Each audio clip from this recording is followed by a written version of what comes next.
वीरवार आधी रात से हिमाचल प्रदेश में कोरोना कर्फ्यू लागू हो जाएगा, लेकिन इससे पहले सोलन जिला मुख्यालय में अलग ही नजारा दिखा। सड़कों पर गाड़ियां ही गाड़ियां तो दुकानों में लोगों की खासी भीड़ देखने को मिली, मानो लोग आज बाजार से कोरोना लेने आए हो। सभी नियमों को तार तार करते हुए आम जनमानस ने घर के लिए खाने पीने का सामान खरीदा। सोलन की करियाने की दुकान से लेकर ठेके पर लंबी लंबी कतारें कोरोना नियमों की धज्जियां उड़ती दिखाई दी। लोग अधूरी जानकारी के अभाव में आज सामान खरीदने ऐसे उमड़े मानो कल से आवश्यक वस्तुओं की दुकानें भी बंद होंगी। कहीं ना कहीं आम जनमानस में अधूरी जानकारी होने का जिम्मेवार शासन प्रशासन भी है, जो लोगों तक उचित जानकारी नहीं पहुंचा पाया। कर्फ्यू तो लगाया, लेकिन इस कर्फ्यू में कुछ चीजें ऐसी अटपटी है जो कर्फ्यू के महत्व को खत्म कर रही है। आम जनमानस ने बताया कि अधूरी जानकारी के चलते वह आज राशन लेने उमड़े हैं। कल से कर्फ्यू है, इसलिए वह सामान ले रहे हैं।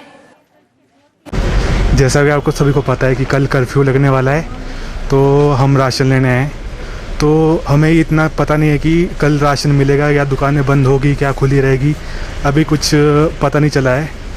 तो अभी हम राशन ले रहे हैं। तो आना नहीं, बस इसलिए आया कि कल से कर्फ्यू है, चलो राशन ले आते हैं, फिर महीने का खत्म हो जाता है, फिर आगे लेंगे। अब ऐसे सारा राशन मिल गया, टेंशन फ्री हो गया अब घर में। फिर आप माने या ना माने, लेकिन कोरोना के लिए बनाए जा रहे चक्रव्यूह में इसे बनाने वाले ही फंस रहे हैं।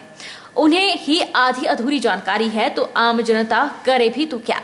यह प्रशासन की नालायकी कहें या प्रशासन चलाने वाली सरकार की, जो लोगों को जानकारी देने में अक्षम है, वरना भारी संख्या में लोग सोलन कोरोना खरीदने नहीं आते। प्रदेश में लगाए गए कोरोना कर्फ्यू को लेकर प्रदेश करणी सेना इकाई ने सवाल उठाए हैं। करणी सेना के प्रदेशाध्यक्ष राहुल चौहान का कहना है कि सरकार ने जो कोरोना कर्फ्यू लगाया है, उसे लेकर सरकार खुद ही स्पष्ट नहीं है। उन्होंने कहा कि एक और मनियारी से लेकर जूते की दुकान बंद की जा रही है, सभी सरकारी कार्यालय बंद है, लेकिन दूसरी ओर धारा 144 लगाकर बसों को 50% सवारियों के साथ चलने की अनुमति दी गई है। करणी सेना के प्रदेशाध्यक्ष राहुल चौहान का कहना है कि सरकार ने जो कोरोना कर्फ्यू लगाया है, उसे लेकर सरकार खुद ही स्पष्ट नहीं है। धारा 144 लगाकर बसों को 50% सवारियों के साथ चलने की अनुमति दे दी है। उन्होंने कहा कि ये सीधे तौर पर धारा 144 का उल्लंघन है। जब बस में 50 सवारियां की कैपेसिटी होगी, तो उसमें 25 सवारियां बैठेंगी। ऐसे में धारा 144 की पालना कैसे होगी? करणी सेना के प्रदेशाध्यक्ष ने कहा कि सरकार के इन निर्णयों से आम जनता परेशान है और आहत है। उन्होंने कहा कि सरकार को अगर इस संक्रमण की चेन को तोड़ना है, तो 10 से 15 दिन के लिए पूर्ण रूप से वाहनों की आवाजाही पर रोक लगानी होगी। इसके साथ ही हर प्रकार की गतिविधि पर रोक लगा देनी चाहिए, जिससे संक्रमण की चेन टूट सके। पहले तो ये जो लॉकडाउन की या कर्फ्यू में जो पाबंदी है, उसके लिए जो सरकार ने घोषणा की है, सरकार जो है अपने आप में ही ये स्पष्ट दिखती हुई नजर नहीं आ रही है कि उन्होंने क्या खोला और क्या बंद किया है। कुछ एक मनियारी की दुकानें, कुछ एक किताबों की दुकानें, या इस तरह से मोची की दुकानें, जूतों की दुकानें, इनको बंद करने के आदेश जारी किए, और दूसरी तरफ जो है सारे के सारे सरकारी दफ्तर जो है वो बंद कर दिए हैं। अभी आप देखने वाली बात यह है कि बसें चल रही हैं, धारा 144 लगा रहे हैं और बसें चल रही हैं 50% कैपेसिटी के साथ। तो क्या वहां पे धारा 144 का उल्लंघन नहीं है? अगर 50 सीटर कोई बस है तो उसमें 25 लोग बैठेंगे, तो ये कहां से जो है धारा 144 लगा दी है सरकार ने। सरकार ने कुछ एक निर्णय लिए। अब करियाने की दुकानें खुली रहेंगी, सब्जी की दुकानें खुली रहेंगी, दवाइयों की दुकानें खुली रहेंगी, ये सारी खुली रहेंगी, बैंक खुले रहेंगे। ये जो निर्णय है, इससे जो है आम जनता बिल्कुल परेशान है और पूरी तरह से ये आहत हो चुकी है। अगर सरकार को कोई कड़ा निर्णय लेना है, तो सरकार को जो है लगभग 10-15 दिन के लिए पूर्ण रूप से जो है आवाजाही पे, आवागमन पे, बसों पे या हर किसी चीज पे जो है वो रोक लगा देनी चाहिए। भाजपा प्रदेश प्रवक्ता और पूर्व विधायक रणधीर शर्मा ने कहा कि कोविड की दूसरी लहर को लेकर भाजपा चिंतित है। भाजपा की सरकार संगठन के माध्यम से लगातार कोरोना से बचने के लिए लोगों को जागरूक कर रही है। कोरोना के बढ़ते संक्रमण के मद्देनजर भाजपा ने सेवा ही संगठन अभियान 2 शुरू किया है। भाजपा प्रदेश प्रवक्ता रणधीर शर्मा ने बिलासपुर के स्थानीय परिधि गृह में पत्रकारों से बातचीत करते हुए कहा कि नैनादेवी विधानसभा क्षेत्र में बस्सी, कोठीपुरा, स्वारघाट, जुखाला, नमहोल, नैनादेवी और खारसी में केंद्र खोलेंगे। यहाँ भाजपा कार्यकर्ता आसपास के क्षेत्र की पंचायतों के लोगों की मदद करने के लिए तत्पर रहेंगे। वहीं उनकी आवश्यकता को पूरा करने का कार्य करने सहित पॉजिटिव मरीजों की सहायता करने के प्रयास किया जाएगा। आने वाले 2-3 दिनों में यह सेवा केंद्र शुरू हो जाएंगे, जिनके माध्यम से जनमानस की सेवा की जाएगी। भारतीय जनता पार्टी का मानना है कि इस महामारी से बचने के लिए सरकार का समाज को भी पूरा साथ देना चाहिए। सरकार और समाज मिलकर ही इस महामारी का मुकाबला कर सकते हैं। इस दृष्टि से भारतीय जनता पार्टी ने अपने सभी जो इकाइयां हैं उनको सेवा ही संगठन अभियान 2 शुरू करने का निर्देश दिया था, जिसके तहत हर विधानसभा क्षेत्र में सेवा कार्य करने हैं, ज़रूरतमंद की ज़रूरत करनी है। हमने श्री नैना देवी जी विधानसभा क्षेत्र में इस दृष्टि से 7 सेवा केंद्र शुरू करने का निर्णय लिया है। श्री नैना देवी जी में, बसी में, स्वारघाट में, कोठीपुरा में, जुखाला में, नमहोल में और खारसी में 7 स्थानों पर हम सेवा केंद्र शुरू करेंगे, जहां हमारे कार्यकर्ता आसपास की पंचायतों की लोगों की सेवा करने के लिए तत्पर रहेंगे।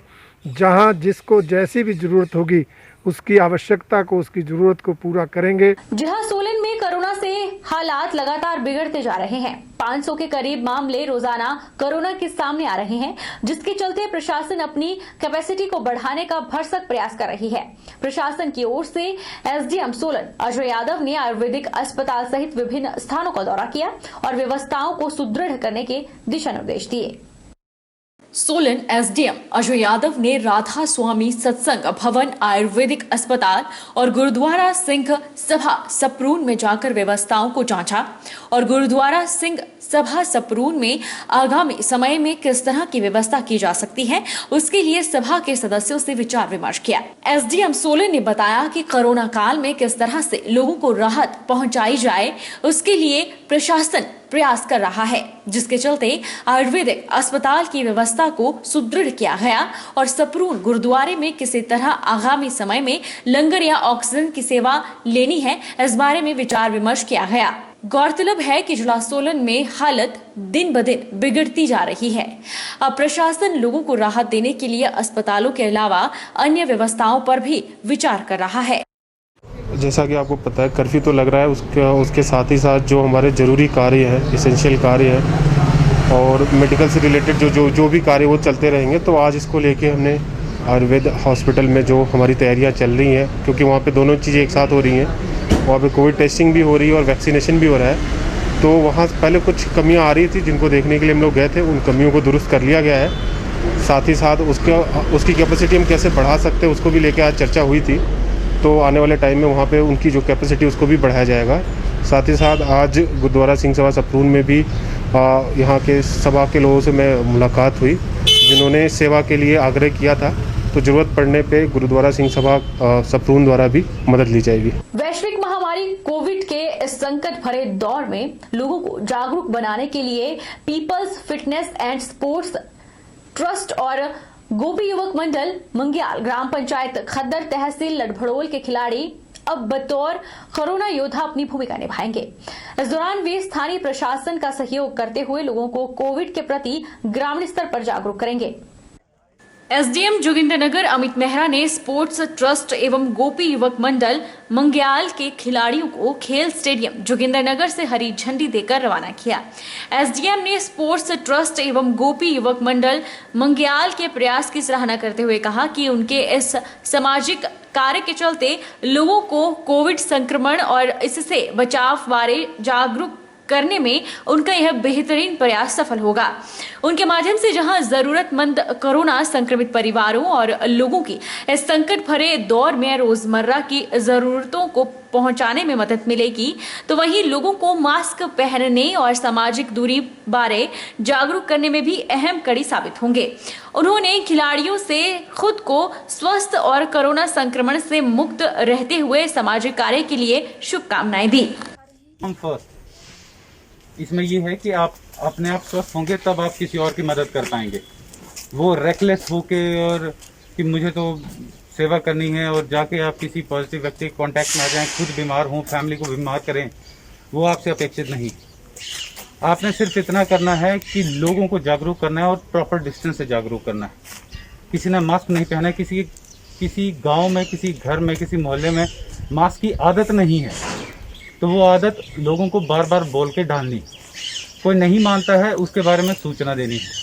कोई व्यक्ति, हाँ, अब अगर आप में से कुछ भड़ोल से हैं या कुछ ऐसे खास स्पेसिफिक गांव हैं, पंचायतें जहाँ पे काफ़ी लोग बाहर हैं, यानी दिल्ली में हैं, चंडीगढ़ हैं, मुंबई हैं, वो यदि बाहर से आते हैं और फिर वो घरों में नहीं रह रहे हैं, टेस्ट नहीं करवा रहे हैं, तो उसकी सूचना एक तो उन तक ये मैसेज देना, भाई तुम टेस्ट करवा लो, क्योंकि तुम खुद रिस्क में नहीं हो, बाकियों को भी रिस्क में डाल रहे हो और स्थिति बहुत ख़राब है। तो आप उनको ये जागरूक करेंगे कि वो टेस्ट करवाएं। दौड़ नहीं रहे हैं पर किसी और माध्यम से अपना योगदान दे सकते हैं। जोगिंद्रनगर में कोरोना संक्रमण के कारण गंभीर स्थिति में जरूरतमंद मरीजों को कोविड अस्पताल लाने और ले जाने में अब एम्बुलेंस की सुविधा से महरूम नहीं होना पड़ेगा। कोविड संक्रमण की दृष्टि से सिविल अस्पताल जोगिंद्रनगर में तैनात एक एम्बुलेंस को तैयार कर दिया गया है और अब जरूरत पड़ने पर कोविड के गंभीर मरीजों के लिए इसका इस्तेमाल किया जा सकेगा। इस सुविधा के कारण अब कोविड संक्रमित गंभीर रोगियों को कोविड अस्पताल पहुंचाने में सुविधा होगी और समय पर उपचार भी संभव होगा। सिविल अस्पताल जोगिंद्रनगर में गंभीर कोरोना संक्रमितों को ऑक्सीजन स्पॉट की सुविधा मिलना शुरू हो गई है। अस्पताल के आपातकालीन वार्ड में संक्रमित गंभीर मरीजों को आपात सुविधाओं के साथ दाखिल करने की व्यवस्था की गई है, जिसका लाभ नेरचौक और टांडा स्थित कोविड अस्पताल में रेफर होने वाले संक्रमित मरीजों को मिलेगा। जहां पर डॉक्टर पूरा दिन ड्यूटी करके मरीजों की सेवा में कार्यरत रहते हैं, वहीं पर अपने आप को भी तनाव मुक्त करने के लिए डॉक्टर पहाड़ी गानों पर डांस करते नजर आ रहे हैं।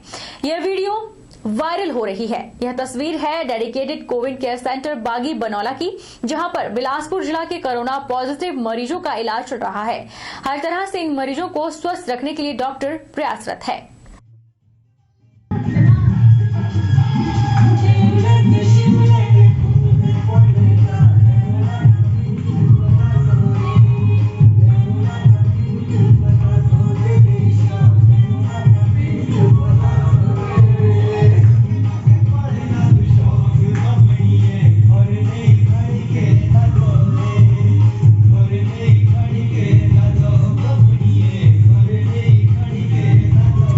वक्त तो चला है छोटे से ब्रेक का। ब्रेक के इस पार फौरन लौटेंगे।